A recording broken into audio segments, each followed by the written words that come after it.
is brought to you by Head Start Basketball. Hello and welcome to the Hoop Heads Podcast. It's Mike Klinzing here tonight with my co-host Jason Sunkel, and we are pleased to be joined by the head coach at the University of Albany, Dwayne Killings, and the associate to the head coach at the University of Kentucky, Bruiser Flint. Bruiser, welcome to the pod. Dwayne, welcome back.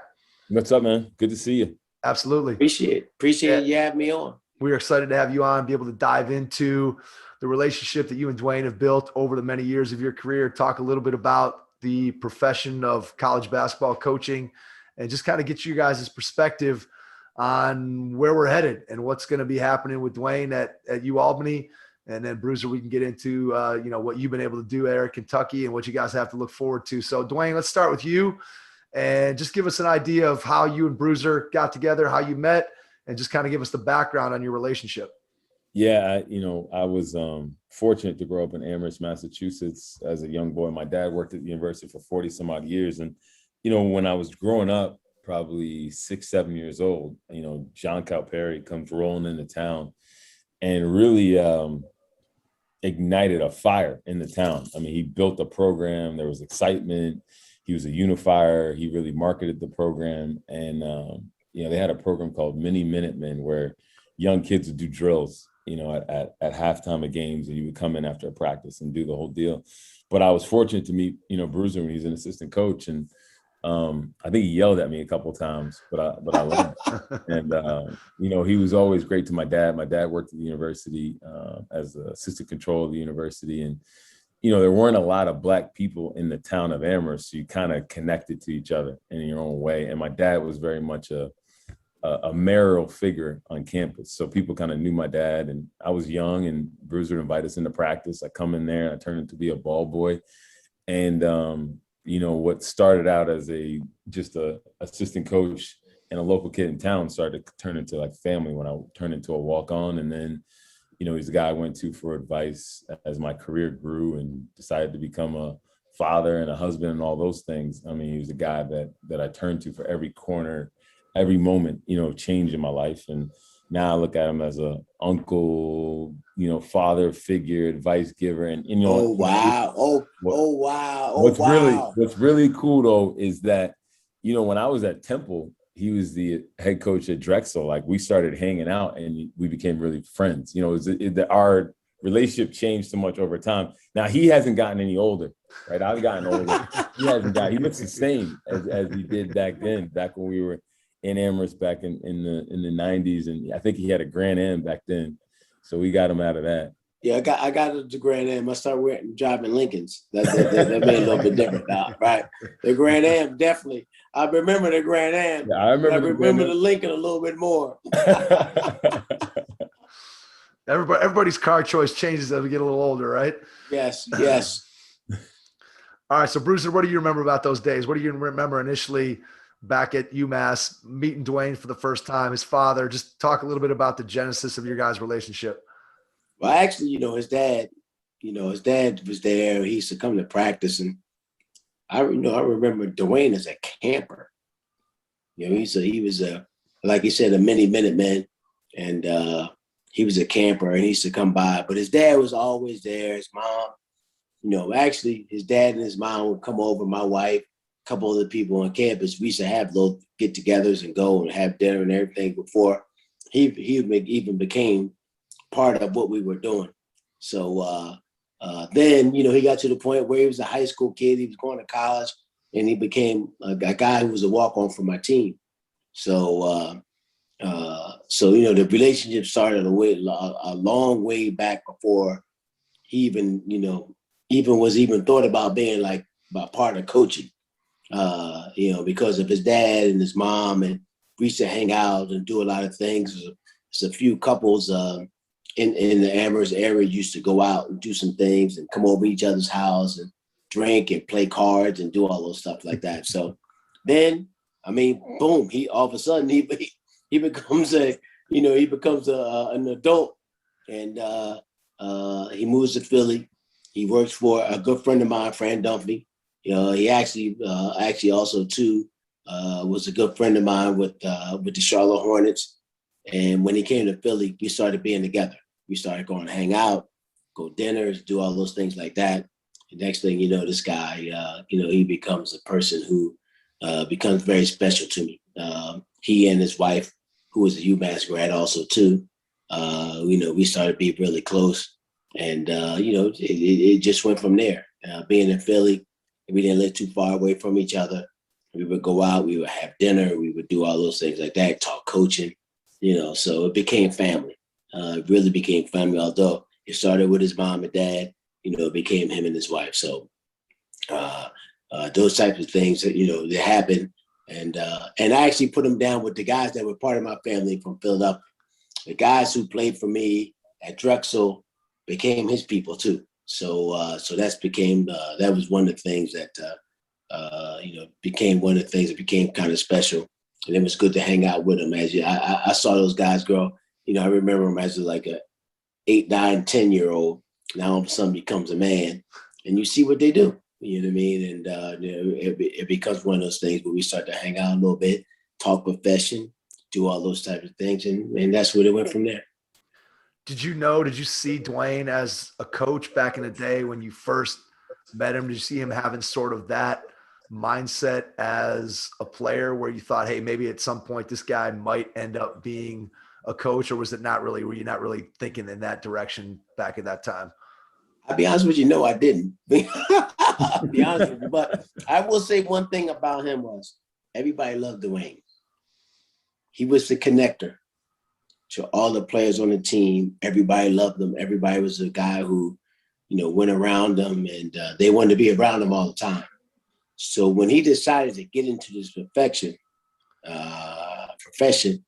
I know he was going to be a guy who got along with everyone because everybody loved him.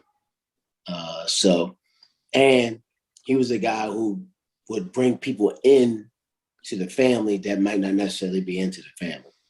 So, we would keep in touch. And when he came to Philly and I put him down with all the guys, I met all the other people that he had connected with throughout his career. And we all became one. I mean, that's the one thing about him, ultimate connector. I will say that about him, ultimate connector. And he was a guy who really felt like he could put everybody together. I had my family, he had his family. We're going to put our families together because we're all part of family. That's the one thing I will say about him that is very special that he always does. Do you think that's, Dwayne, something that came naturally to you? Is that ability to connect people? Is that something that you consciously had to work at? I know we've talked before that you felt like your dad had something similar in him as you were growing up, and you watched the relationships that he was able to build with all different kinds of people throughout his career.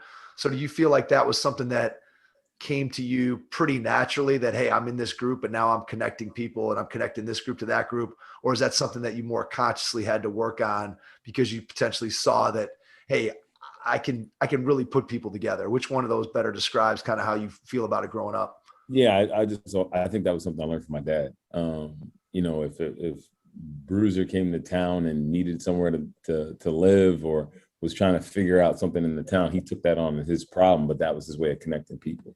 And I watched it. And then also, I watched Bruiser and Coach, Cal and Bill Bano and Jeff Arnold and all these guys come through Amherst, and they connected people. They made the community feel smaller. So I watched it and I learned it. And that was like what I felt like was my advantage in this business. Like, again, I didn't have the career of somebody like Monty Mack, that played at UMass. But what I did have is I worked hard, I paid attention, I listened, and I knew how to connect people. And that's a skill that you need in our business, whether it's motivating players, connecting to donors, or just trying to get your team to really buy into a mindset and into a philosophy.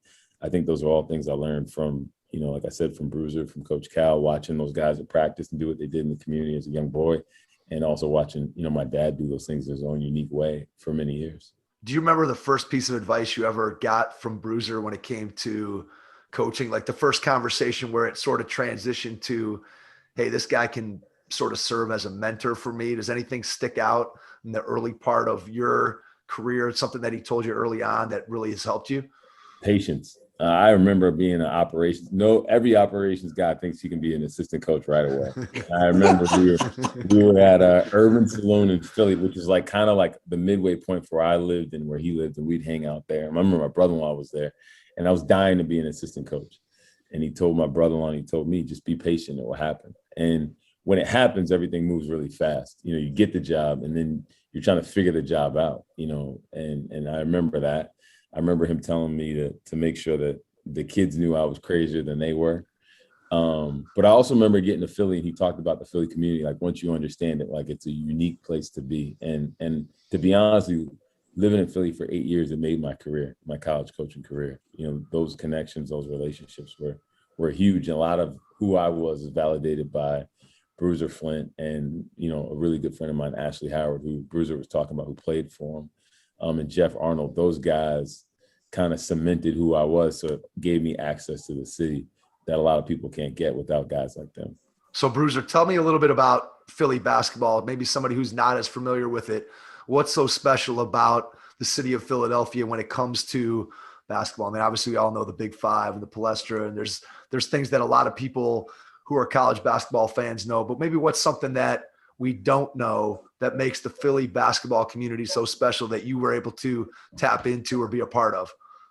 Well, I grew up, played college ball. I mean, high school ball, but the connections.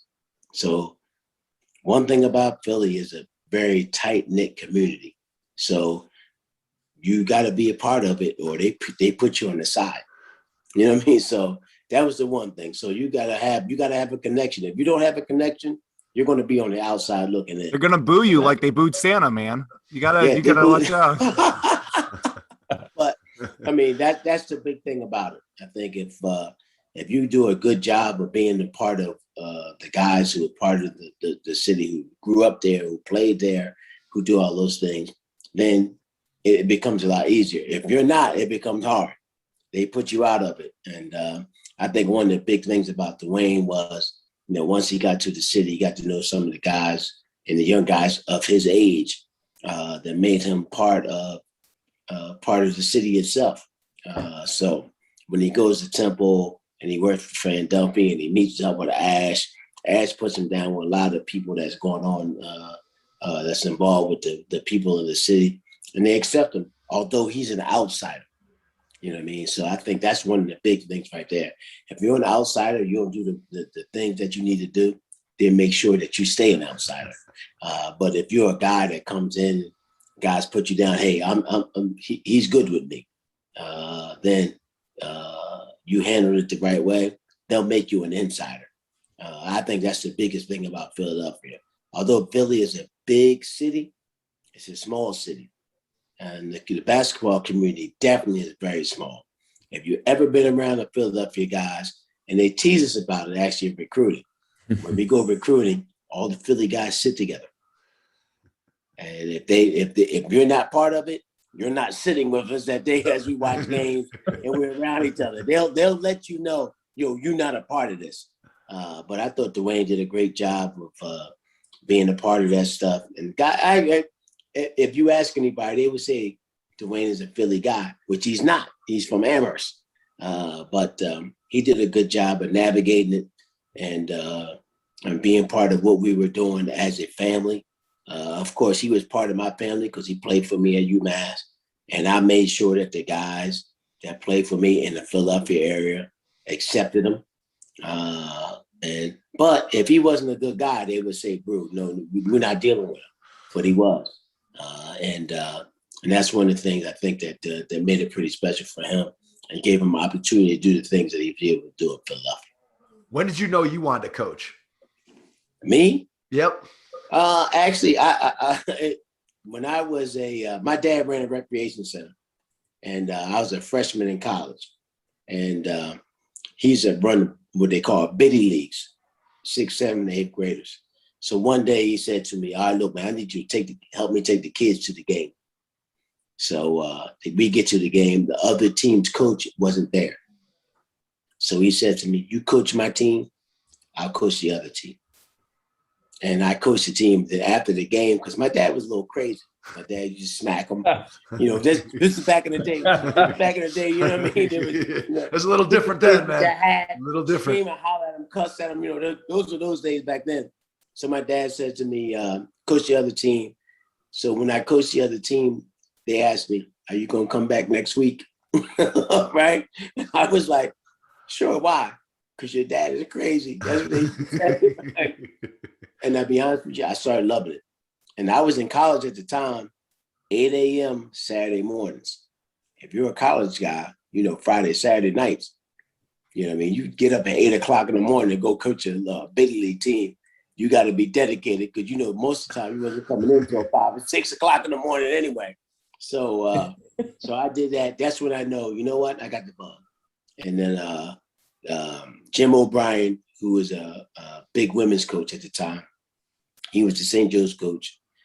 He coached at Vanderbilt. He coached at Ohio State, and now he's a coach at I want to say Murray State.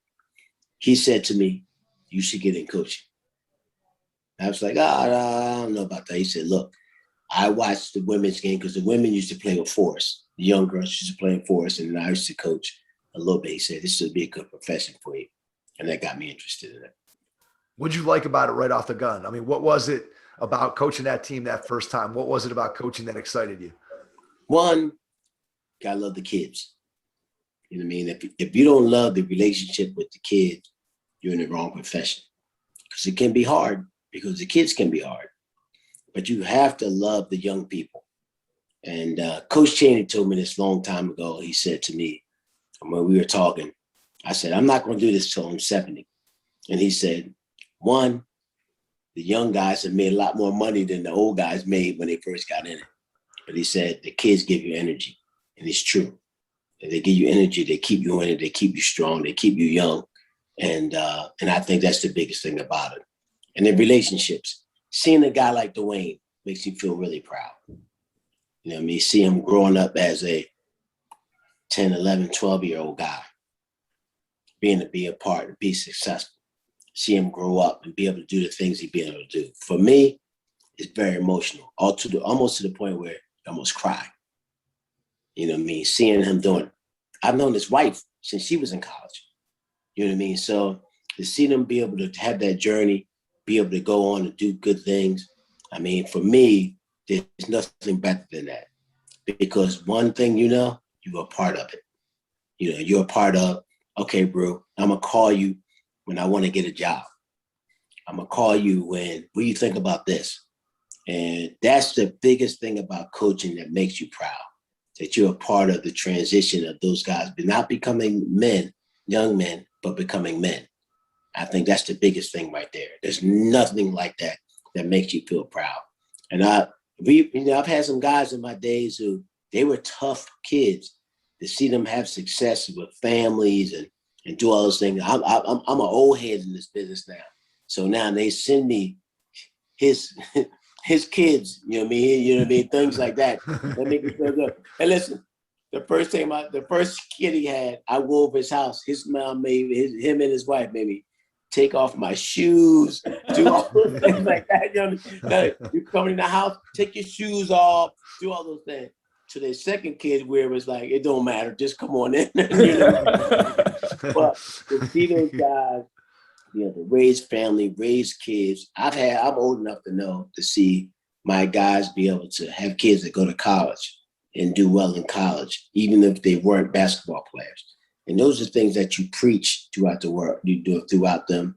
Well, when you're coaching them, to see them to be able to do that, that's unbelievable. You know what I mean? It becomes very emotional, and that's the thing. And Dwayne has been very special in that way. I'm very close to his family, his wife and his kids and all those things like that. So to be able to do that makes it very special for me growing up. I'm an old guy, so I see that, and it makes me feel really good. Dwayne, heading into the interview process at UAlbany, what did you reach out to Bruiser for when you guys have a conversation? What does that conversation look and sound like when you're talking to him about potentially going to UAlbany interviewing for the job, whether or not I'm going to take the job? What's that conversation sound like? He talking about the job, he's like, it's a no-brainer if he can get it. And I think his big question was, can you get it? And then preparing for some of the questions. Here's some of the questions they're going to ask you, but here's some things to think about. And I think after talking to him, it makes you really confident about what you're going to do. And I remember even before going through this process, just one day we were talking and he said, guys make a really big mistake. They go in with a predetermined way they want to coach their team. But really, you got to look at what you have and figure out how you have to adjust, right, based off your talent and what you have. And I think his perspective, because there's not a lot of people that have the respect and have had the success that, Bruiser Flint has had. So when he talks, people listen. And then, it's so funny, like you go into these interviews and, you start talking about your journey and then you bring up his name and it like disarms people because they have a story. Like my AD remembers him like giving it to a referee, but like when he was at ODU, but like the thing that he said is he respects him because, he's like, he speaks his mind and he holds his ground and it says a lot. And I think people immediately, they say like, hey, if you know this guy and associate yourself with him, you're a high character person and you believe in caring for people and doing things a certain way. Same thing after working for Fran Dunphy. So I'm lucky to have two of those people, instill certain things into my life. But I think the other thing was like when it was happening, he's like, you got a shot to get this job, because you start talking about who you're meeting with and who you're talking to and what's happening and how fast it happens. And then, boom, the next time I talk to him, it's like, yo, I just watched your press conference. You almost made me cry watching you walk up there and do your thing on the stage, because everybody watches the press conference. Like I had him watching it and, JB Bickerstaff is the head coach of the Cavs and a bunch of other people. And everybody's trying to see, okay, well, what are you going to say when you get up there? They know you a different way. They see you in a different light. And then when they see you, present yourself as a leader of a program, they're like, that's my guy. You know what I mean? But he's a part of that story and that journey. And as I articulate my vision and what I'm trying to do, half of that stuff I learned from him. When I became my first assistant coaching job, I remember this. Bro, I was with Ajmal Bassett in Boston, Massachusetts. I had just gotten the BU job. We went to the mall. And I was going to get some clothes. Like, what are you doing? I said, I'm getting my Bruiser Flint startup kit. I got some Poham, some slacks, and a polo. Because I looked at Bruiser like that's success, right? So let's get the uniform. I can't buy the Gucci shoes that he had, but I'm going to get the Kohans. I'm going to get the knockoff look. But that's what you do. And then when you get up on the stage or you have your moments, you're just a product of your experiences, and he's a big part of mine. Bruiser, when you think about, and maybe you don't even have to be specific to Dwayne's situation, but when somebody comes to you who you've maybe served as a mentor to, and they're asking you for your advice, how do you approach those conversations where you want to give them a sounding board, you want to give them your opinion, you want to share with them, but you don't want to maybe tell them exactly what they should do. You want them to figure it out. So how do you approach those conversations when somebody comes to you with a specific question about, hey, what should I think about this job? Or how should I prepare for this interview? How do you go into those kinds of conversations? What's your thought process as you're talking to somebody like Dwayne, who you're trying to help get through whatever it is, whatever issue that they're facing? How do you approach those conversations? Well, one of the things I always tell them is you got to be a professional. And one thing, I'm old school. You dress the part, you look the part, you talk the part. That's it. And that's part of being a professional. I want those guys when people look at them and say, that guy is going to be a professional. He talks about being the Bruiser Flint startup kit, but that's what happened when you're old school. When I came into the business, you wore a shirt and tie to work every day. And so one of the things about my guys, they always saw me was I was dressed the part. That's one of the things that they would say. And then the way you act, the way you talk. One of the things I always talked about the guys was, when you get to in this situation, you want to be a guy who they look at and said, one day I want to hire him. That's one of the things I always talk to my guys about. So you're in an arena. They got to see you in an arena that they look at you and say, he can be an asset to me, for the people that are going to hire him. And I just talk about to my guys all the time. I'm very proud. Kills, Ash Howard, Bashir Mason. Those guys are head coaches. They work for me. They hire guys who were part of our family. And that's one of the other things I preach. I preach family. Lift the guys who are part of what we're doing. Get them an opportunity too. So that's one of the things I talk about to them. But I think the biggest thing is when they look at you, they want to look at you as being a professional. One thing about Kills, unbelievable reputation in this business. That's why it becomes a head coach. People say to me, man, Kills is unbelievable. He connects people. He's a professional. He's done well. He had unbelievable reputation within the business. That's how you become a head coach. I hope in them watching me and being part of what I do, that was part of what made them become a head coach. I look at those guys and like I said, I get a little emotional because I know how far they've come. I've had some conversation with them that might not necessarily be able to say, yo, dude, you're not going to be a professional when you get older. But that's one of the things I hope that they looked at me and said, Bruiser role model of being a professional. And that's one of the things about Kills. When he came through the business, the one thing everybody always said to me was, man, this guy, he's an unbelievable professional. You know what I mean? And he handles himself well. He does the appropriate things. He do all those things. I hope that he learned that from me. He might not necessarily, because his dad was like that. He comes from an unbelievable background. And his dad and his mom were great people. But I hope I had a little bit of how he became, because that would make me proud. But and all this stuff, I would say the one thing I always try to make my guys feel is though, like, if you want to be successful in this business, got to be a professional first. How you present yourself is a big. And I think the guys that I talked about, Bosch, Ash, and Kills, they're unbelievable in terms of their presentation. Who served in that role for you when you were a young coach? No, John Calipari. John Calipari, he was definitely, without a doubt, he taught me how to be a pro.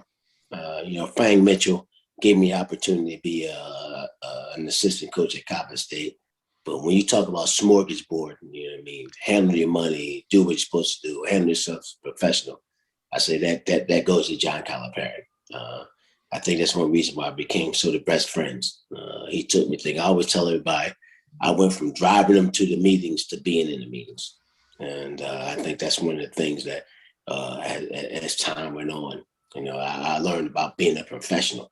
And I think that's a big reason why I was a head coach for 20 years. And I'll be honest with you also too, when I did get fired, I think people who hired me said, this guy's a great professional. And then when I wanted to get back into coaching, but John Calipari was a big deal for me and how my career went and the things I do later on in my career.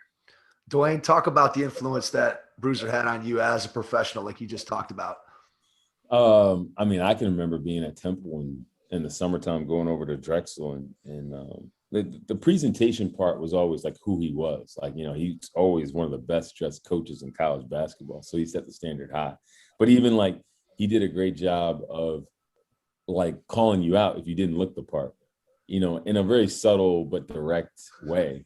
But I thought, like, when I go to Drexel and I try to do it here, just stopping and appreciating people, whether it's the compliance person or the academics person or the soccer coach coming through the halls, because, you're a certain kind of figurehead being a head coach, and people are constantly evaluating you and they want your time. And, you have to shift really fast. I could be in his office and he's trying to figure out something with recruiting or his team, and he walks on the hallway and we're about to go get a sandwich. And, he might be upset about something, but when the soccer coach comes, you got to change quickly. And he knew how to do that. And that's an important skill. I think when I look at being a leader of a program, and I talk about this a lot, and it's something that he talked about a lot when I was playing on his team and when I was hanging around his teams at Drexel. I'm going to coach you hard, but I'm also going to love you up, really hard. And we're going to have a really good relationship, and we're going to hang out. And he was big on having team meals or getting the staff together or taking all the guys out in Philly together And when you do those things now, if I'm messing up as an assistant coach at Temple, or if Ashley Howard's having some struggles when he was at Villanova, he can have a really hard conversation because we have a real relationship. And for our program here, relationships are everything. I learned that from him. And I watched him, drive people to success. And that's hard to do in this business because kids don't like that. But if they believe that you have a vested interest and you really love and care for them, they'll let you do anything because they know it's out of love. And he always did that. And, whether it was, I remember, Monty Mack scoring his 2000th point, he cried, because he was proud of it. And I remember, when he lost his opportunity to lead the program at UMass, he wasn't really upset and crying because of the situation. He was mad because he was going to be disconnected from his team, from his sons. And that's a real thing. That's a real emotion. That's real. And I don't know if there's that many authentic people in this business, because he's right. I mean, I think all of us in that circle value people. And when you value people, it's just a different deal. It's not transactional. And I think if it's not transactional, you have a chance to do some transformational things. How do you make sure, Bruiser, that the kids that you coach know that that's the way that you feel about them, both on and off the floor, that allows you to coach them hard and maximize what they can be both as basketball players and as people? What's the key to your success in that area? What do you attribute that to? Well, you got to spend time with them without them knowing that it's not about basketball. So I've always been a guy who brings them over the house, go to eat with them, BS with them a little bit. It's not all about, well, you're not playing well, or, you know what I mean? Or you need to work on your jump shot. You talk rap music, you talk all those types of things like that. And I learned too, you let them bust on you a little bit, because that was one of the things about my players. They would get on me about some of the stuff, like, yo, Brew, you ain't got the good shoes on today, or things like that. But your shoe game better be strong, yes, right? Yes, you better be strong. But, you got to let them know I love you away from basketball. And it's more than that. I grew up, I worked at Coppin State. I worked at UMass. I worked at Drexel. Everybody wasn't going to be a pro. So the thing you had to let them know was, let's have success beyond basketball, because after your 4 years, your basketball could be done. So I wanted them to feel comfortable. I always used to tell my guys, don't be a jersey, because when you take that jersey off, somebody else is putting it on. Make sure that you're, a part of the arena, that people look at you and say, you could be an asset to them when it's all said and done. You're just not a basketball player. I try to teach those types of lessons. But I wanted those guys, because I was a hard coach. You know what I mean? I cussed, I hollered, I called you names. But I think once those guys realize that you really care for them beyond basketball, then you could coach them that hard. And you would help them way beyond basketball. It's not just about being a basketball player. So I think that's been a big part of when I was a head coach, my career. I think that's one reason why, as a family, we're good as a family. The guys that Kills play with, we're still a family. We're on text threads together. We laugh and joke. My guys at Drexel, they're on the same way. My guys at Drexel are good with guys at UMass that I coach. So I think that's one of the things that I try to stress and to let them know we're all the family, because we're part of this basketball family. And I let them know that. Dwayne, how do you make sure that happens with the kids you coach? Well, that journey starts for us next week. We made a big investment for our program. We went and visited every kid in our program in their homes, because we wanted to preach family. We wanted to preach relationships and build them and get inside their own spaces, get inside their homes and understand what those look like. Tomorrow we're going to do a Zoom call, and my wife's going to come on it. It's important for me that our players and their parents know my wife. She presents a huge role in this process, and if me as a head coach, if things are disconnected at home, then I'm not going to be connected in the office as a head coach and a leader of a program. So I want them to know that when they come in the building and they see her, I want them to feel like they know her and they can, welcome each other and they have, some level of relationship. But, we're going to do a lot this next 6 weeks. We have a leadership academy. We're going to do things on campus where we're going to get vulnerable and have real conversations, because if we're going to grow in that manner, the way he's talking about, we got to have hard conversations to get to know who we are and be able to be vulnerable and really grow. And again, going back to it, I remember being a walk-on and like one of the first 4 or 5 team meetings that we ever had, we got in a circle and the things that people opened up to about their lives was incredible. I had never seen anything like that in my life. And I was 18 years old and that's what really drew me to coaching, like hearing all these different people's worlds and perspectives and experiences were coming into one room, and you were becoming a second family to each other and trying to work hard to achieve one goal. And he drove that. And, some really unique things happened in that experience. Give us an example, Bruiser, of something like that. I guess, I don't know if team building activity is the right way to say it, but just how do you get your guys to open up to not only to you, but to one another? Because I think that's important when you talk about there's a coach-player relationship, but then you also have that player-to-player relationship that becomes really important, where when those guys are out on the floor, if they know each other at a deeper level and if they're trusting each other and they're playing for each other, you're going to end up probably having a more connected team and a more successful team. So what are some things that you do to build player-to-player relationships? What have you done over the course of your career in that area? One, I'm not afraid to bring a guy in my office and say, all right, let's sit down, let's talk. So I think that's the one thing. It is different for kids nowadays than it was in the past. And I wasn't never afraid to, if it wasn't as personal, to sit and talk about with the other guys what I talked with him about. I think that made it very open. I'm not I always had an open door policy. Come and talk to me. Not a big deal. If it's that personal, we can't talk to anybody else about it. Okay, fine. But if it's something that me and you discuss, and I think will help the group, we'll discuss it. You know what I mean? So it's not embarrassing. And I would ask the kid, I'm going to talk to the other guys about this. Now, they could actually say, I don't want you to do that. Okay, fine. Just between me and you. I think that's the thing that made it where they trust you. Where, kids today, they get really more embarrassed than they used to do in the past. So that was one of my things that I thought over my years that I got comfortable with. But I always did it. So I would always sit down. I wanted everybody to be on the same page. That makes you have success.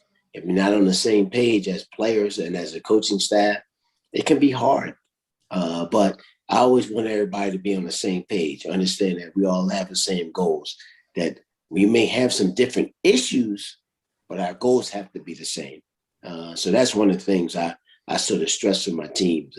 I got helped a lot with Joe Carr, who was a sports psychologist, who would talk to me how to deal with it. I brought him around my team. I did those things. But I thought that one of the things he helped me with was how to deal with each individual player and how to push each individual button, because everybody's not the same. But we all have to sign. We have to be about part of the same goals and what we have to do as a team to be successful. So I think that's one of the things that I always felt as though was one of my strengths as a coach. We were all together. Everybody know what we're going to do. Everybody know we're a little bit different. Everybody know each guy has different goals. But in the end, we have to come together. Was it hard when you're coaching, is it difficult sometimes to treat the players differently so you're hitting the right buttons with each different player? Because obviously there's some guys that can respond to a little bit harsher treatment, harsher language. There's those guys that need to kick in the butt versus the guys who need you to put your arm around them and they react differently. So how did you handle just dealing with the different psychology of each particular player to make sure that each guy was getting what they needed? And yet that there's one kid who's like, man, coach is always screaming at me because that seems to work for him. And then there's another kid, well, why is he always putting his arm around this kid and I'm getting yelled at over here? How do you handle those kinds of issues, or how did you think about those? one thing everybody know about when they played for me was everybody got screamed at. So equal opportunity. There you go. It was never an issue. Like everybody from the first guy to the last guy know, oh, he gonna scream at me at some point in time. I think, and I'll be honest with you, that helped. You know what I mean? Like everybody knew he's gonna react a certain way to each and every one of us.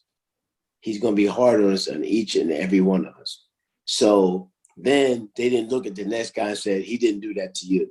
So I think that's one of the big things. Even my walk-ons, they would be like, yo, you got on us just as much as you got on the other guys on the team. So, but that made everybody comfortable. That means that you're not treating anybody differently. But you did treat people differently. You know what I mean? So, but everybody know a certain thing gets a certain reaction. And everybody knew that. And I think that's one of the things that made it easy for me, because I know I was a hard coach. You know, I mean, I wasn't easy. I got after you.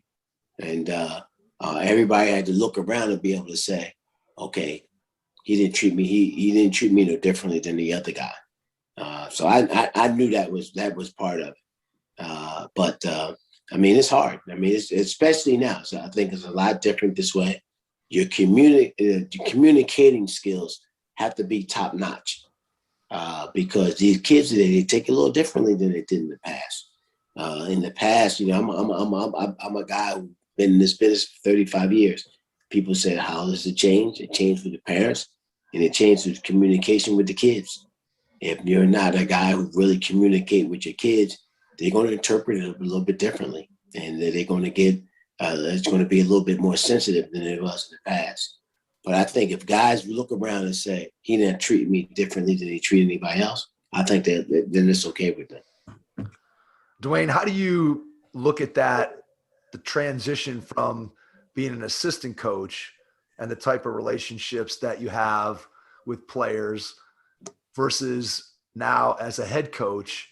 And you think about, as an assistant, you're making suggestions. As the head coach, you're making decisions about who plays, who doesn't play. And obviously you haven't experienced that yet, and you'll have it this coming season. But as you start to just think about where you are now, what's going to be different about how you build that relationship with the players as the decision maker versus the assistant coach? Yeah, I think you got to be really intentional. I mean, my time is taken differently. Like when I was working for Fran Dunphy or Steve Wojciechowski, you know, it was while he was off doing fundraising, I could focus on recruiting, you know, and I could bring a kid in my office and talk to him. My time is done different. And I think the advantage I've had in the business is probably my ability to build relationships. I think now I have to really plan it and be really intentional on how those things happen. And it's different. Like I felt it right away. Like practice would end, and if I was at Marquette and Justin Lewis was done, he'd come over and we'd hang out and talk. Now it's like guys are a little bit like, I don't know if I want to go over. He's the head coach. It's a different thing. And that's hard. You know, because sometimes you're left out of a joke. Sometimes, you know, it's like there's another thing going on that you're not a part of. And that's weird, because I remember when I got the job, Coach Wojciechowski said to me, you know, it's great, it's lonely.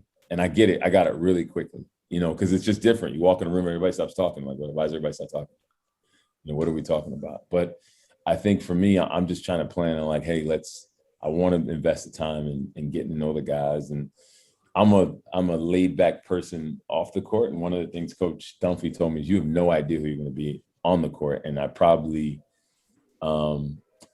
I'm a product of my experiences. You know, Coach Wojciechowski was really intense. Bruiser Flint was really intense. Fran Dunphy was really intense. So I ended up being really intense. I can blame them for my practice approach. But it's awesome. But that is something I got to manage, because one of the things I don't have is I don't have the time that I could invest in relationships as an assistant coach. That's probably the biggest challenge. But, you know, time's a commodity that none of us have enough of. I just got to find a way to find it and make it useful in a relationship category here. How have you approached that same issue, Bruiser, as a head coach and then as an assistant coach? Do you approach the relationship piece of it the same, differently?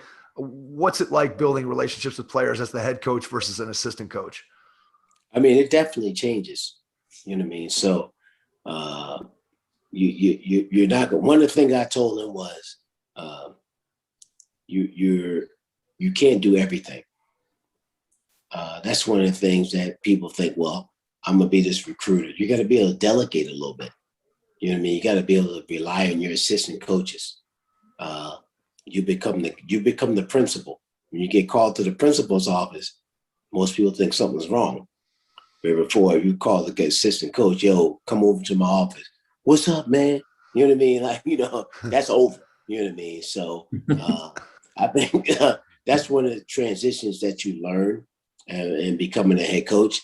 The other thing I talked to him a lot about was, you can't do everything. You're going to be pulled in a lot of ways away from your basketball court that you never got pulled as an assistant coach. So you have to be able to juggle those balls and be able to handle those types of situations, from fundraising to just showing up and speaking to an alumni group.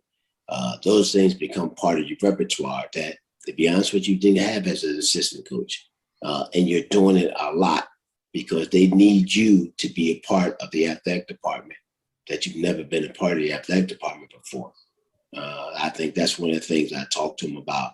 And so you have to rely on your assistant coaches and have trust in your assistants to do a lot of things.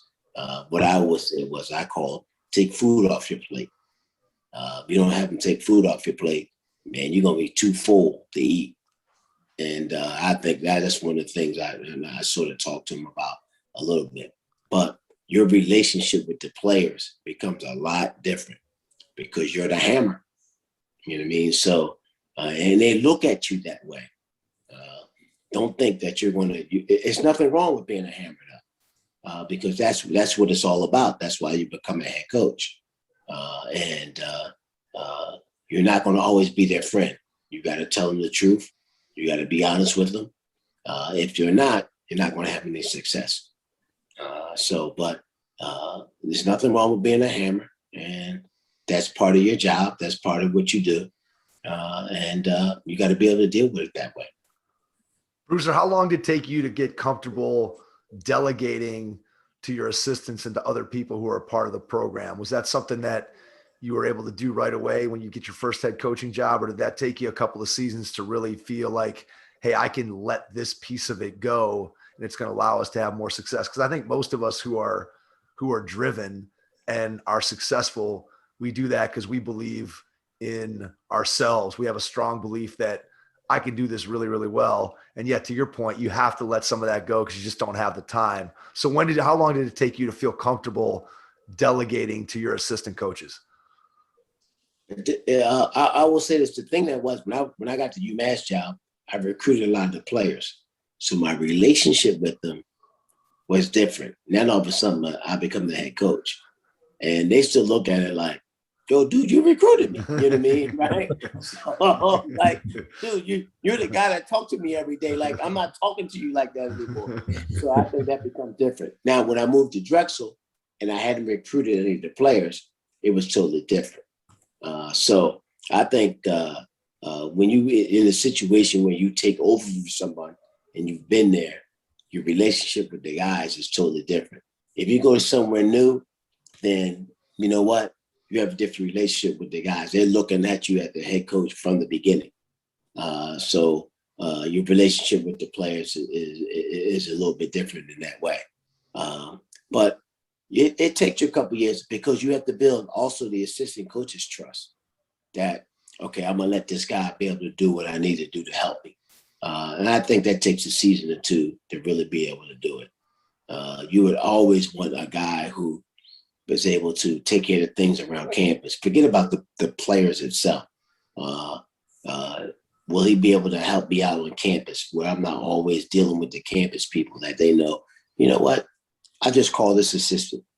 I know he'll be able to do it. He'll get it to Brew. If it's to that point, he'll get it to Brew and we'll be able to work on it. I think that's one of the things that you learn over time. And you hope you have an assistant that's good at that, or else you're going to deal with it yourself. But I think I take definitely a season or two to really know, and the people around them to really trust that guy that you put in that area to really be able to help you. Yeah, absolutely. What did you learn as an assistant coach I'm sorry, what did you learn as a head coach that's made you a better assistant coach?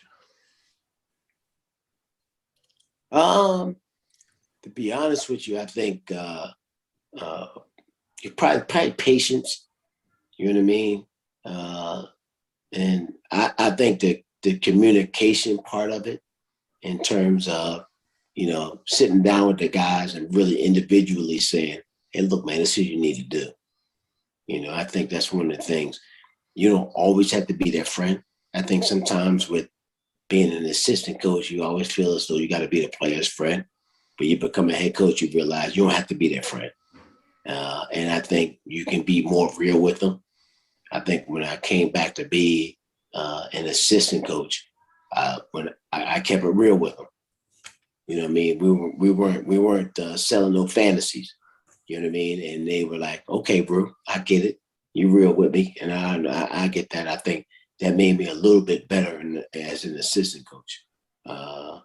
Me, myself, I had to learn how to do all the shit. Like, you had to learn how to do the computer stuff and all that stuff like that, where you had somebody else doing it for you.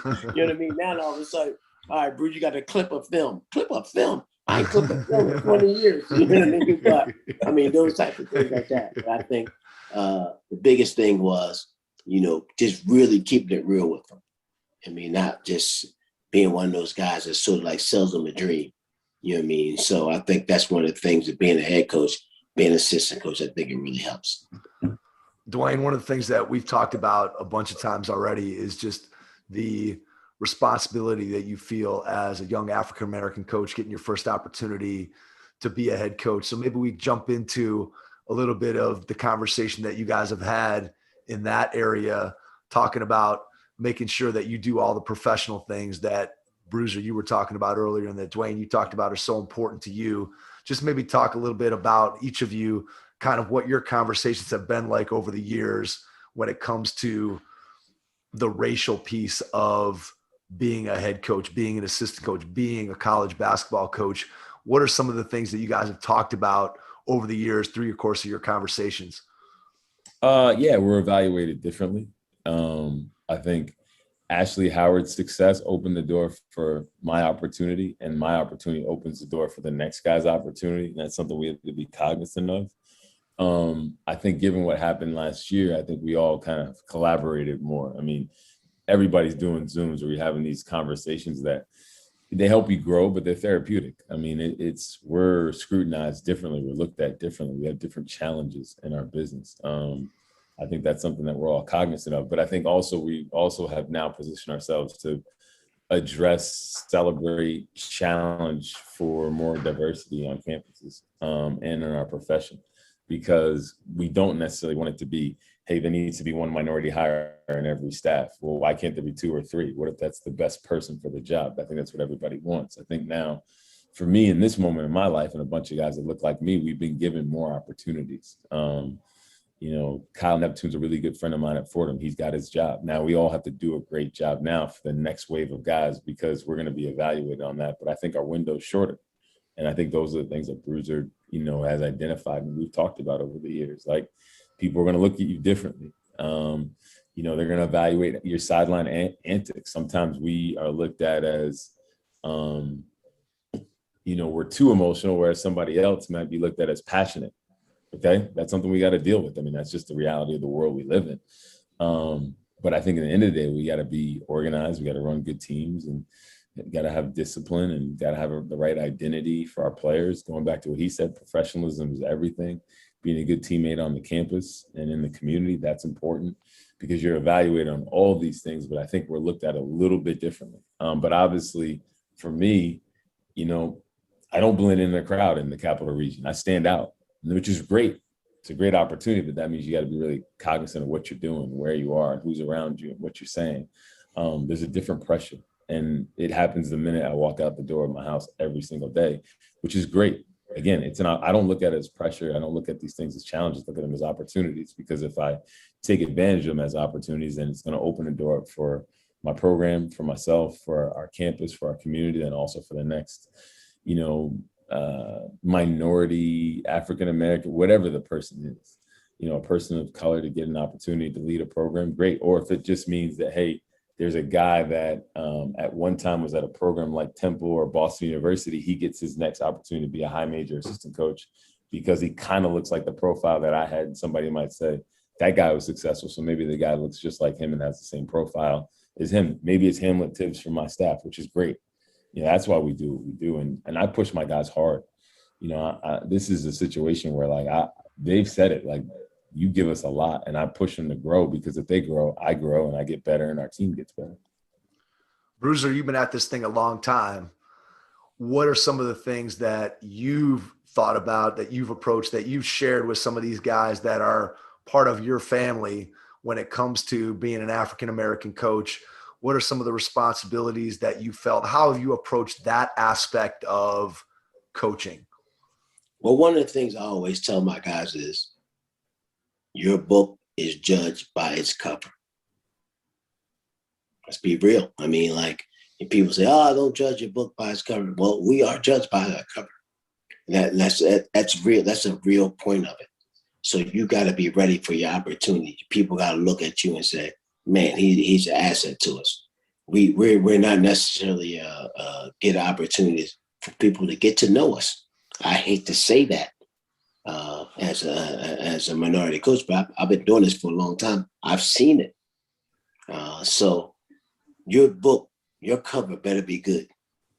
They better look at your cover and say, this guy has a chance. Let me see what I can do with this guy.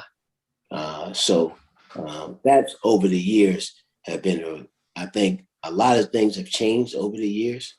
I would hope that we get rope, because that's another thing. We don't necessarily always get a lot of rope. If we don't have success right away, we're gone. So I hope over the next few years that changes. I think our opportunities, especially over the last 2 years, I think our opportunities have become greater. Now, give us a little rope. Give us a little chance to maybe have not have success, to have success, because that not always happened to them. I look at even my own opportunity. I was there for 15 years, had a good time. I had 2 losing seasons. I was gone. You know what I mean? So, it is the reality of it. But if we don't think that our book is not judged by its cover, then we're fooling ourselves. And we have to be able to look at, people have to be able to look at us and say, okay, there's an opportunity for him. And now I hope with us getting more opportunities, we get a little bit more rope to build, because we don't always get an opportunity to build. But this was a good year for us. It's a good year for minority coaches. A lot of guys got opportunities, and I hope to take advantage of it, because in the end, they will say, you know what? I want to get a guy like him. And that makes more opportunities for us. And that's the tough part of this business. Like I said, I thought this year was a really good year for us in terms of opportunity. And I hope everybody takes advantage of it and people give us a little bit of opportunity down the end. What do you think is the biggest obstacle to more African-American coaches getting an opportunity like Dwayne got at the University at Albany? Is there in the room? Yeah. And not in the room. Be like, yeah. You hire people like yourselves. Right. There's nothing wrong with that though. That's my thing, Harry. People say, well, we get opportunity, but you're not I was at Drexel for 15 years. I'm really the only Black coach in the whole athletic department. You know what I mean? There was no, associate AD or AD or anything like. Even the other coaches, were all white. So I think you hire people that like yourself, and I think that's one of the big things about giving people opportunity. You got to have some people that say to themselves, like, I've been able to work with a guy like that. I think that's big. You know what I mean? I think people understand that. John Calipari came up with the thing this year with the McClendon and helping out, getting people hired in the athletic departments with the McClendon Project Minorities. We had a lot of conversations about that. We had a lot of conversations about why don't Blacks get hired? You know why Blacks don't get hired? There's nobody in the room that's like them. In the athletic departments, it's almost all white. So you know what? You will hire people like yourselves. And I'll be honest with you, most Black people gonna hire Black people like themselves. So, so I mean, there's nothing wrong with that. I mean, so you're gonna hire people like yourselves. So the majority of it is white, you're gonna hire majority white people. I mean, so that's the big thing. I think we got to get more people involved with college athletics in the decision-making process. When we do that, we'll have more opportunities in that way. Not just basketball, all sports. I mean, football, I mean, all sports would be in that situation. So I think that's the big thing right there. And I think the McClendon project and what they've done with that it might not happen right away, but down the road, I think it'd be more advantageous for most opportunities. But right now, it's just us. I mean, it's not a lot of us that's involved with administration in terms of the decision-making process. We're just not involved with it. I mean, that's what happens. But when we get more and more people that's involved with the decision-making process, then we'll have more opportunities. Yeah, I agree with you 100%. I think one of the things, and I can't remember where I read this or saw this, but I thought it was one of the most intelligent sort of takes on this whole situation is when you think about sports, and again, we could take the race piece of it out of it for just a second, but you have people who think there's a path, like I want to be a player and I'm going to make my living in basketball as a pro player, whether I'm going to be good enough to make the NBA, which obviously 99% of basketball players are never going to get an opportunity to do, or maybe I do get to play professionally in Europe or somewhere. But there's so many other different ways that you can be involved in athletics and be involved in sports. And you think about, Bruiser, what you're talking about, getting more people involved in the athletic department, or now you think about somebody who could be an expert in analytics and the number of people who have been hired in professional front offices that are math majors that maybe don't even have that sports background. And those are people that end up making decisions. And I think if we can get a greater diversity of, again, thinking about racial diversity, thinking about gender diversity, the opportunity that women coaches may have to coach men, which obviously it's been vice versa. We got a lot of men coaching women, but we don't have a lot of women coaching men. And to your point, Bruiser, I think, people hire what they're comfortable with. People hire people that have been around them. They say, hey, look, I played sports. My coach was a white man. That's who I see in that particular role. And I think it's a really great point that you have to have people in the room that are going to make decisions that have a mindset of there's more to it than just this one stereotypical, this is what I see when I picture a coach. And you got to have people in there who can see the whole picture. And that's going to open up opportunities for everybody. Dwayne, what are your thoughts on that in terms of getting more people, more decision makers in the room? How do we do that? Do you have any thoughts on how we get more people involved in that? Is it education? What do we do in order to make that happen? Yeah, I think it's important that Sharita Freeman, for instance, who's the AD at Lafayette, I think needs to be an education about what that job looks like. I think it's easy to look at what a basketball coach does. Not many people know what an athletic director does, right? In the sport of basketball, they see them sit at the scorer's table at games, but what are they doing? They're, controlling budgets, they're marketing, they're fundraising, they're representing the athletic program for the university. But I think people only understand it for, the big sports, men's and women's basketball and football. Well, what about how that impacts field hockey? And I think if we were working really smart and working at a higher level, we'd educate our student athletes about what an athletic director and a deputy athletic director does. So now that inspires them to do the job, because the storyline for many ADs are that it all started with them as an athlete in some sport, some discipline. Going back to Sharita Freeman, she's an Ivy League educated woman. She's a close friend. We worked at Temple. She's now the AD at Lafayette.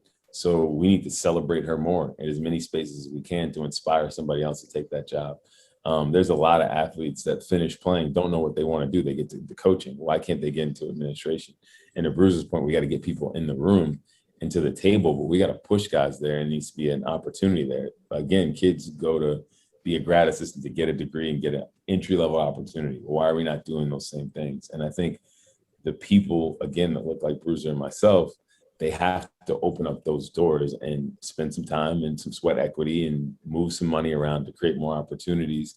And it might not be a minority student sometimes. It might just be a regular student athlete or another student that wants that job. But I think, again, over time, it's going to open up more opportunities for more minorities to be in leadership capacities. And I think that's reflective everywhere you go. I think every business you go into, there's a lot of talented people in the world that nobody knows about because they can't get an opportunity. I mean, there's really good basketball coaches that are just high school basketball coaches that could be great college basketball coaches if given the opportunity. I mean, look at Greg Popovich. If he doesn't get certain opportunities, he's not where he is right now. He could have been in Sonoma coaching, basketball, which is fine, right? He's still successful in that capacity, but everybody needs a break in some way, shape, or form. We just need to get people to understand how good of a life and an opportunity that can be. It's just, it's not as sexy walking out of the locker room on game day, but that guy impacts a lot of people and he can change a lot of people's lives and do some really cool things. I think that lack of awareness of different paths, you're talking about, hey, coaching is what we see on TV during March Madness. I want to be that. I don't necessarily see that athletic director position. There isn't that glamour. There isn't being the behind the scenes analytics person, being somebody who's in college administration. It's not something that people are seeing every day. But yet, if we can make our student athletes, our regular students, aware that, look, you may love sports, you might love the game of basketball. Well, guess what?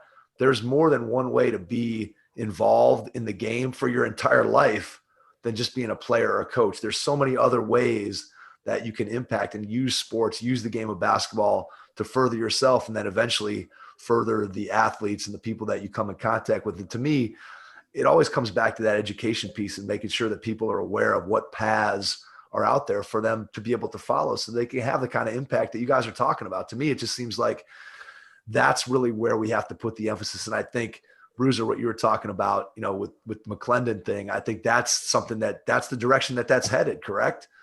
Yes, without a doubt. McClendon.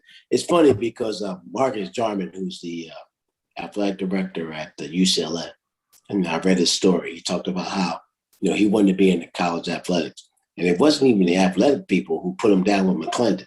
It was his advisor, his academic advisor at the school that said, you need to look into this program. And this program got him to Ohio U. He became the AD at BC, then he went to UCLA. But again, it's all about the opportunity. And not only that, too, somebody directing you and putting you on the right path to that opportunity. And I think if more people, in talking about this, and I've had I know a lot of people that's in college athletics, and I would say to them, why don't you have more Black people in your athletic department? One of the things they always used to say to me was, we don't get a lot of applicants. I mean, we, as much as we want to say, yeah, why we don't hire, we only get, for a position, we might get one Black applicant. You know what I mean? So if you can get more applicants, then you'll get more opportunities. But you also have to be able to say, you know what? Okay, this is the opportunity for you. Somebody has to direct them in that way. Like as an assistant coach, Kills, I want to get in college basketball. So he comes and talks to me and says, I want to get in it. Okay, this is your path. Let me talk to some people for you. Let me do that. That's what it's all about. That's one of the things I think as it goes on, if the McClendon project is what it's supposed to be, eventually we'll start having that. I think comfortability is very important. You have to be comfortable with hiring the people that you're being around. And again, I go back to, I'm going to hire somebody like me. But if you're comfortable with anybody else, I actually say it in recruiting. If a kid, I've always said this, if you're a kid who's played for white coaches your whole life, it's hard for you to play for a Black coach. It's hard for your family to say, you know what, I'm going to give my kid over to you. But if you're a guy that's actually played for some Black coaches, whether it's AAU, whether it's high school, then it's easier for you to play for a Black coach if you're a white kid. So comfortability, I think, becomes very important in all of this. And once you've been around more people, you be more comfortable, then we'll get more different diversity within the departments that you work in. And I think that's a big deal. Yeah, it makes a ton of sense. Jason, you want to jump in with your current events question? So obviously you guys know the whole thing that the Supreme Court ruled today, and NCAA made the announcement that athletes are going to be allowed to use their likeness. So I just was curious how that's going to impact your programs. Obviously, I think they're a little bit different with Bruiser being at Kentucky and Bruiser being at Kentucky and Dwayne being at Albany. But I'm assuming there are some ramifications for you, Dwayne. So I don't know who wants to answer that first, but I thought it was especially relevant since that came out today, the NCAA statement that Mark Emmert put out. So I don't know who wants to field this one first. Dwayne, you want to go first? I think Bruiser's version is going to be more compelling, but when I was at Marquette last year, I mean, we did a deal with Influencer. We were preparing for this moment. I mean, people put a lot of time into it. I think the schools in the SEC, the ACC, the Big Ten that are associated with big football programs, they have a leg up because they're going in this thing hard. I mean, this is a huge opportunity. And I saw a story about Georgia Tech. They did this unique thing where they went into the kids' hometowns and put up billboards because they were trying to attract people for this moment right now. So they're rolling. For us, I think we're trying to educate our student athletes about what the opportunity is. And then I think when they get on campus in 6 or 7 days, we need to educate them about, okay, this is where we are. And now here's the different people that we've associated with to help you, right? And now it's on you. Like they have to find those opportunities on their own. But I think for us, it's like there's Bruiser at the top of the mountain, and it's got to trickle down a little bit. And there's going to be some mistakes by people, right? Like there's going to be some opportunities that people didn't see, and then it will settle down. And there'll be stuff for our guys. I think one of the coolest things, if it was up to me, if I was king of the world, kids should go home and run camps. That's awesome. Yeah, absolutely. And run a basketball camp, and I don't know anyone who did that, Mike. Yeah, like after the fact. I'm not familiar with that at all. Yeah, I mean, I think that's a great one for kids to do, and I think there's so much for our program. I think there's opportunity, but then I think there's even more opportunity, especially for some of these kids that come from, unique communities where they could really maximize themselves. But we'll do our part to build brand awareness. And then, I think we'll learn what this community is. Now, for us, it's a little different. We don't have pro sports here. So I do think small markets, like you look at a place like Boise, Idaho, those kids could kill it. And now I think we have to find our own unique opportunities here in the capital region. Yeah, I mean, it just seems like you got a local car dealership or whatever, and you got a college basketball player that can go out there and just put together a 30-second commercial. I mean, to me, it seems like a no-brainer on both sides. Not a huge commitment from the player and the business. I'm sure when you talk about, again, a local celebrity in a place where that college, it's a college town, and those players are looked up to by everybody in the community. I mean, it's just, again, there's probably a ton of things that we can't really anticipate, as you were saying, Dwayne, that there's going to be opportunities that people don't even see or aren't even aware of yet. Bruiser, from your point of view, obviously Kentucky, a whole nother different level in terms of the awareness, in terms of the player and what their ultimate future may be in the game. So just talk a little bit about how you guys are kind of approaching this and maybe what you've talked about as a staff, maybe anticipating this coming down the road. Well, the opportunities here are big, but they don't give out free money. And it's a hustle. You want to make money, you got to hustle at it. But also, too, a big part of for your hustle is in between the lines. If you don't perform, you're not getting the money. So that's one of the things we talk about with our guys. Like, it as much as you want to say, oh, I'm going to pick this car dealer. If you go and you average 2 points a game, that car dealer's not giving you any money. I mean, like it's about being in between the lines. In between the lines of the basketball court makes a big deal for what you want to do. Your opportunities can be great here because we're a state. We got those pro sports. This is your pro team. So if you're a guy that maximizes what you need to do in terms of your basketball playing, then your opportunities are great. If you don't, your opportunities are not. Like I said, any hustle is about how hard you work at it. One of the things I think that kids have to realize, and we talked about a lot here, is everybody's not going to make the same. You know what I mean? And everybody's not going to come at you. if you don't perform on the field or the basketball court, you're not going to get that money. So that's one of the things we've talked about here, because the opportunities are great here. We don't have a sport. We don't have a college team. We don't have a professional team. It's a situation where a lot of guys really, I mean, UK basketball throughout the state is unbelievable. You could go if you're a good player, you can go on a autograph tour and make tons of money. You know what I mean? But you got to be a good player. So it's not going to be there for everybody. If everybody is right. So you got to be able to do that. It's going to be interesting, because here the opportunities are there, but who takes advantage of it, and who do they like? Who do you like? If you're a big star, man, you can do a lot of things here. If you're not, you know what? You're not going to get that much. And I think that's one of the misnomers of the whole situation. Everybody thinks I'm gonna get rich. It's not that easy. And like I said, they don't give out free money. You know what I mean? You got to work at it. And everybody has to understand that when they come to what we're going to do with the NIL. I would say the top 3 people on your team, they'll make a lot. After that, it's a little bit different. You know what I mean? You got a major football team, your quarterback, your running back, your wide receiver, your All-Americans, yes. Other than that, you're going to be picking crumbs. So guys have to understand that in those situations. Here, your top 3 basketball players, one of the things I've learned is, what's your following? How many people you got on Instagram or Twitter? If you only got 30,000 people, you're not gonna make a lot of money. You know what I mean? You got a couple 100,000. That's one of the things I've learned, because I'm not part of that. I don't do those things. But the people who have come and talked to us about that said, you better have a following. If you don't have a following, it doesn't matter. I don't care, how it is. You have to build your following. You have to build your brand.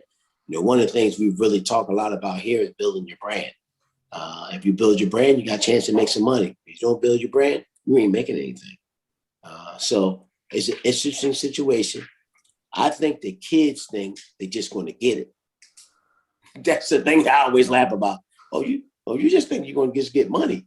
It doesn't work like that. You know what I mean? So, you know what I mean? I remember when I first started coaching, I didn't make no money. You know what I mean? I had to build myself to the point where I got paid.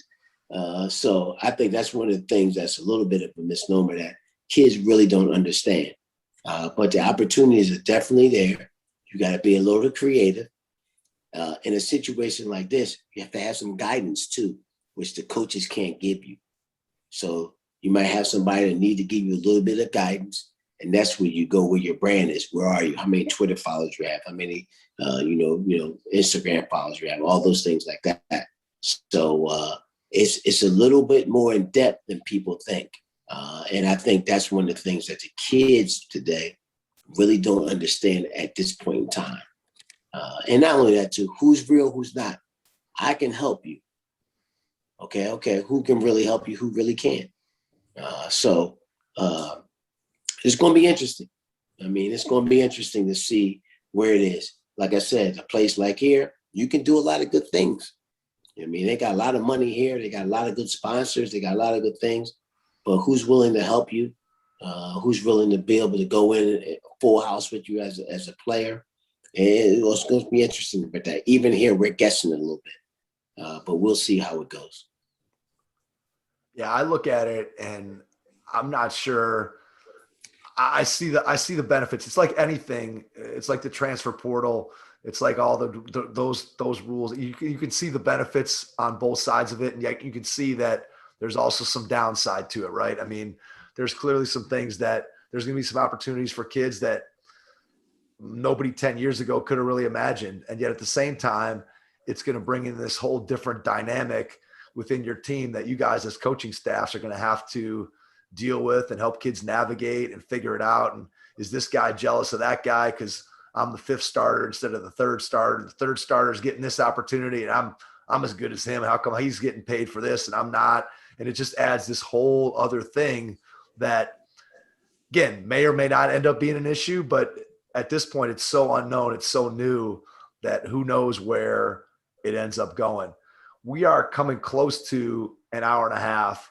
I want to wrap up by letting you guys maybe share, Dwayne, one more thing, or just maybe give us anything that we missed in terms of your relationship with Bruiser, something else that you want to share with us and our audience to just give people an idea of how important he's been to you in your career. And then Bruiser, you can kind of throw it back after Dwayne shares his thoughts here. Yeah, there's been moments, whether it's getting a recruit or working at Marquette or whatever, he was proud, because he's part of me getting to that moment. And I could hear him being choked up when we talked about when I got the job and after my press conference. And that's it's a special feeling, because to get to I get to live my dream, right? This has been a dream of mine and I get to live it. But I carry him in the gym and I carry him into the office, because if I'm not successful, I let him down, right? Because, to your point, he's opened doors for me. He's helped guide me. He's been there for me.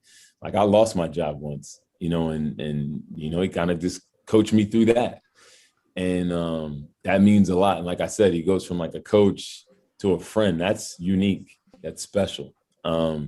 And I know when I have success, he's going to be as happy as can be. When I have failure, he's going to be I got to help him. I got to help pick him back up. He's a part of that.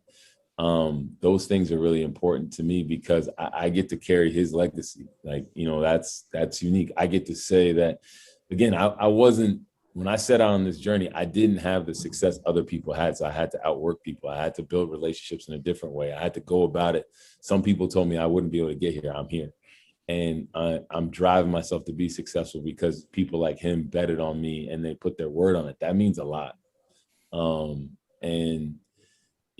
My dad didn't have all the answers for this, because this is not his world. And I turned to Bruiser Flint and probably 4 other people and to figure this out. And I'm here and I get to live it. And I say to people all the time, when I set out to do it and I said I want to coach and be an assistant coach, he never told me I couldn't do it, because he realized I could. And that means a lot, because for somebody like him, he could easily been like, man, I don't know about this one for you. And, it's, on 2 dates are coming up in the fall. I'm going to coach my first game, and he's coming in the gym with me.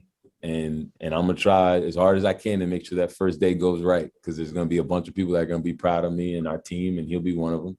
And then we're going to play them, and that's going to be interesting. That's a whole nother world. But it meant a lot for me to do this and be able to, whether he's an assistant coach or the head coach, it doesn't matter to me to be able to do that in my first year. That's because you don't get to do this a lot. You don't get opportunities like this. And I get to control where my team goes. We're going there. We're going to play that game. I'm going to give them a big hug. It's going to be special for both of us. And then after that game, we're going to go on our separate journeys. We're going to talk a lot. We're going to cheer each other on. I love him. I mean, he's the closest thing to family, outside of people that have the same blood as me. And without him, I wouldn't be where I am.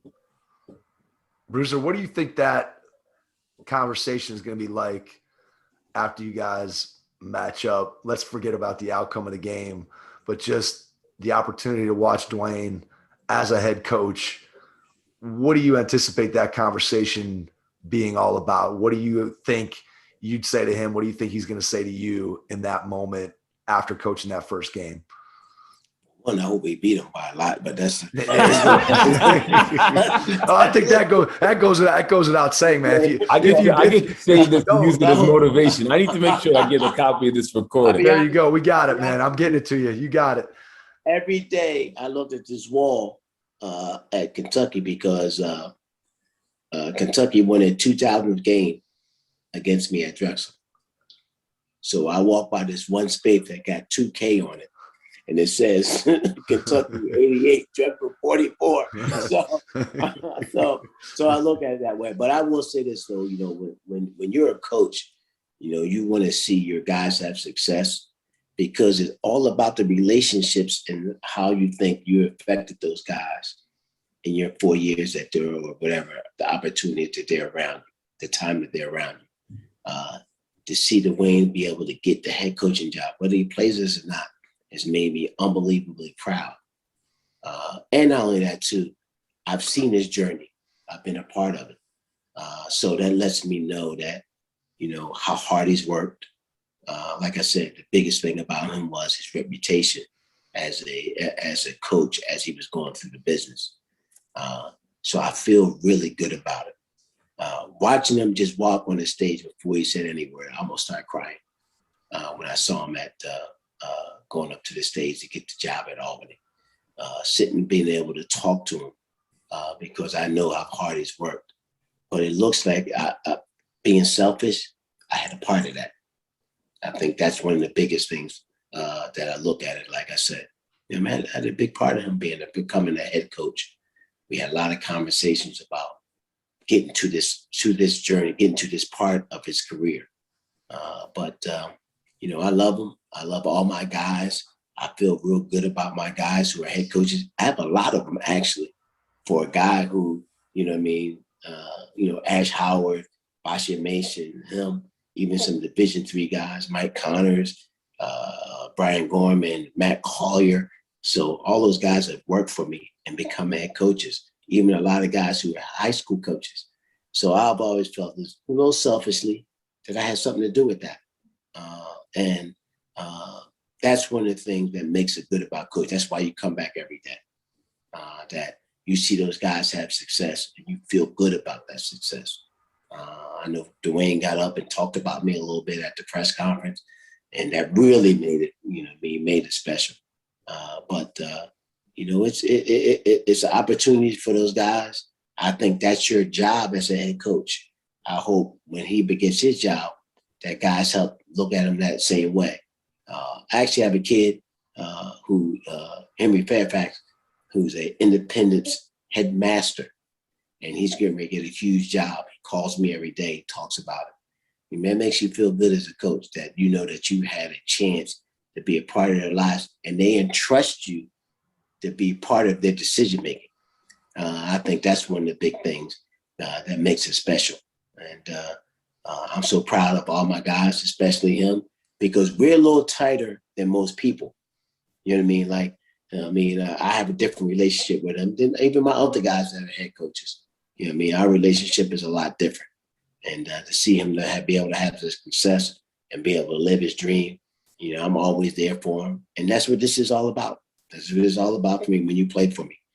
When you play for a guy, you hope you get the opportunity that guys look at you and say, you can be a part of my decision making and my life going forward.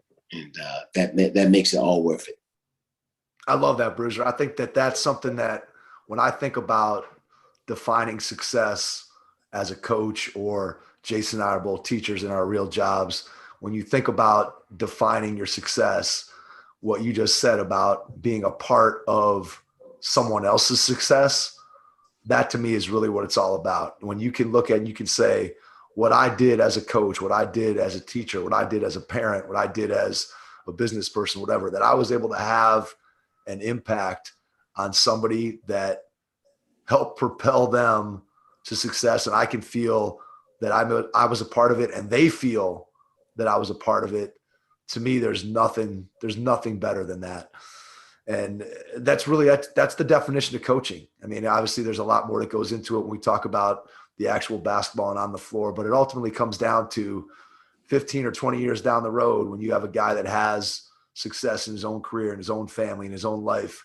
That's when you, as you said, you feel the most proud. And that's when you feel those tears. And that's when you feel that pride when somebody that you had an impact on gets up and has success. And that's been a theme that's kind of run through everything that we've done on the podcast. I know it's something that Dwayne has repeatedly said. Every time, Dwayne, we've had you on, there's been some form of that particular theme, wanting to have an impact on people, and you sharing the people that have had an impact on you. And Bruiser obviously is no different in your career, and the things that he's been able to do for you and for the other guys that are part of his family, the things that you're going to do for the people that are going to be part of your family as you continue to build your career. So I want to thank both of you for taking the time out of your schedule.